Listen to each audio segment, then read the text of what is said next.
বলছি এইটা কি ঝুনঝুনি পোদ্দারের বাড়ি? না না, ঝুনঝুনি পোদ্দার 3 বছর আগে এই বাড়িটা আমাকে বিক্রি করে দিয়ে তো চলে গেছে। সে তো এখন এখানে থাকেনি। কিন্তু ভাই তুমি কে?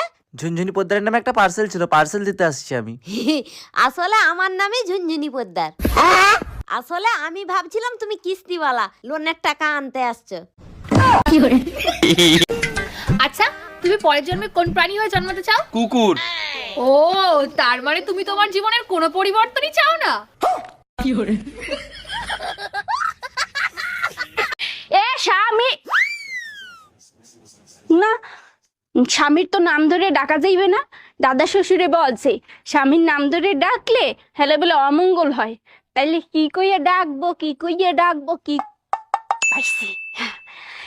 এ কুত্তা খাইয়ে যা। আব্বা তোমার একটা কথা জিগাই।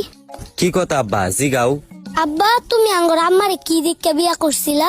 ও, তোর আম্মার যে গালে একটা তিল আছে না, ওই তিল্লা দিকা তোর আম্মারে বিয়ে করছিলাম। এই ছোট্ট একটা বস্তুর লেগে তুমি বুঝতে একটা সমস্যা আঙ্গর বাড়িতে আনলা। এই পাশের বাড়ি ওইটা তুমি কি ফেলাইলা? লাভ লেটার ফালাইছি, চোট মারানি দ্বারে সকালবেলা টমেটো চাইছি, দেয় নাই। এবার বুঝ। সর্বনাশ, এখন তো আমারে সন্দেহ করবে। আরে অপেক্ষা করো, দেখো কি হয়। তুমি স্যার আমি জীবনে কোনোদিন কোনো মাইয়ের দিকে ওইভাবে ফিরে তাকাইছি, চোখ দিছি, তুমি কাও। এই শোনো, আমি তোমার একটা প্রশ্ন করবো, তুমি যদি ঠিকঠাক উত্তর দিতে পারো তোমার 500 টাকা পুরস্কার দেবো। ঠিক আছে, জিজ্ঞাসা করো। এই পৃথিবীর সব থেকে বিষাক্ত প্রাণীর নাম কি বলো? থাক, 500 টাকার জন্য আমি সংসারে আগুন লাগাতে চাই না। তোমার মা পিছনেই আছে। কই গো, কই গো, আমার মা না পালিয়ে গেছে। হ্যাঁ, এ কি বলছিস?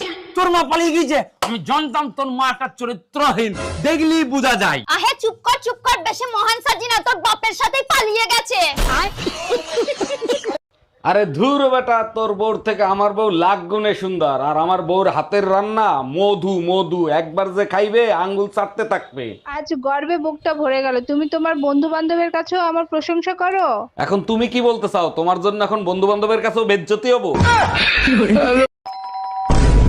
এই তাড়াতাড়ি পালো, আমার বর এসে গেছে। তাড়াতাড়ি পালো, আমার বর এসে গেছে। 1 মিনিট, তোমার বর তো আমি, তুমি আমাকেই পালাতে বলছো কেন? আচ্ছা, তুই যদি আমারই বর হোস্টেলে পালাচ্ছিলি কেন, বাজে ছেলে একটা?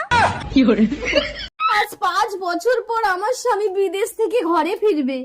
লালি, আরে লালি, চোখ বেঁধে রেখেছো কেন?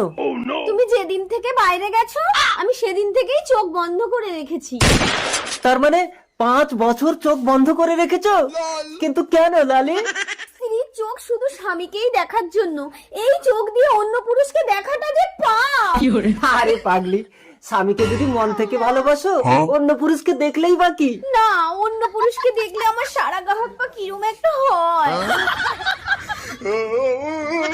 লালি, তুমি না সাক্ষাৎ সতী। চলো না একটু ঘরের ভেতরে। আস্তে টেনো না, পেটে বাচ্চা। কি করে? কে? আমি তো 5 বছর বাইরে ছিলাম। বলতে পারবো না গো, আমি তো চোখে দেখি না। আমি কেন মরি না?